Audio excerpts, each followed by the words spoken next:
ရှင်ဒီနေ့မှာတော့ကျမနဲ့ခက်ကြတော့မူခတ်သက်ဆောင်လေးဖြစ်ပါရဲ့ရှင်ကျမမပါရှင်ဒူးမူခတ်သက်ဆောင်မယ်အားလုံးကျမနောက်လိုက်ခဲ့နော်လိုက်ခဲ့တော့မယ်လိုက်ခဲ့ပဲကျမနဲ့ကျမအမ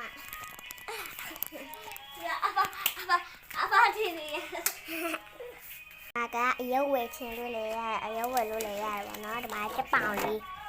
စားလို့မရပါဘူးရှင်ကျမအမလည်းမူခတ်စားချင်တာပဲအတော့ဒီပါပြောမချက်ပေါင်လို့တည်ယူလိုက်တော့အများယူခဲ့နော်ကြလားမချက်ပေါင်တစ်ခုထဲမြောက်ဘူးလေအကျလို့ဟာ ထားပါဆိုရဲလေဟုတ်ကဲ့ပါလာမငါလေးဟိုအပေါ်တင်လိုက်မှာပါရှင်ဒါပရိုင်း baby tree လေးဖြစ်ပါလေရှင်ဒါကတော့ဒါခလိုဘီတော့ကြက်လေးပါဟုတ်ကဲ့ပါဟုတ်တယ်ဒါခုမတော့ချိတ်လေးဖြစ်ပါလေရှင်ပါလေနားထဲတော့ကြအပလေးဆိုတာလက်ဆက်ကြည့်ပါဦးဟုတ်တယ်လာလိုက်မယ်တမကတော့အရေးတော်ဆုံးချစ်တယ်တော်ဘီယာတော်ဆိုလိုဘီယာဆိုအဲ့ဒါသူဟိုဒီသူကအစားပေးစလာပါလေအမရေညီမလေးစားချင်တယ်မခိုင်တောင်းဝယ်မလေးအခုကားနဲ့ထွက်မယ်ဒါမှလာကားနဲ့ထွက်မယ်အေးအခုကတော့ကားနဲ့ထွက်ပြီးဖြစ်ပါလေရှင်ဒီမှာလေးကျမတော့မကထားသွားစားမနဲ့မကြည့်ခရီးသွားမနဲ့ကြည့်ဒါဘူးလွယ်အဲ့လေးပါကြည့်ဝယ်သွားတယ်ကျမဝယ်ထားဖို့သူဝဲလို့အဲ့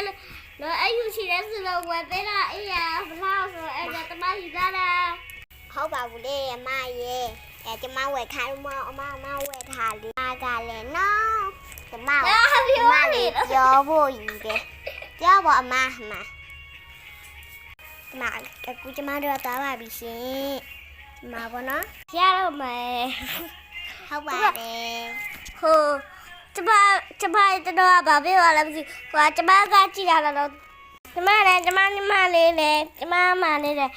မမတော်ရဟိုပါလေတချင်းထားလေပါလေတို့မမရေးတဲ့တချင်းနဲ့တော့ဟုတ်ပါတယ်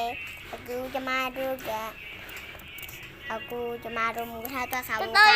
မရသေးပါဘူးပဲတော်မရလေကျမတို့အကကြည့်လို့ရနော်ဟုတ်ကဲ့အခုကတော့ရပါပြီရှင်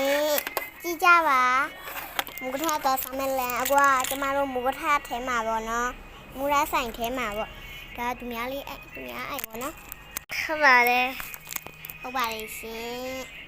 ကဲအားလုံးပဲပပ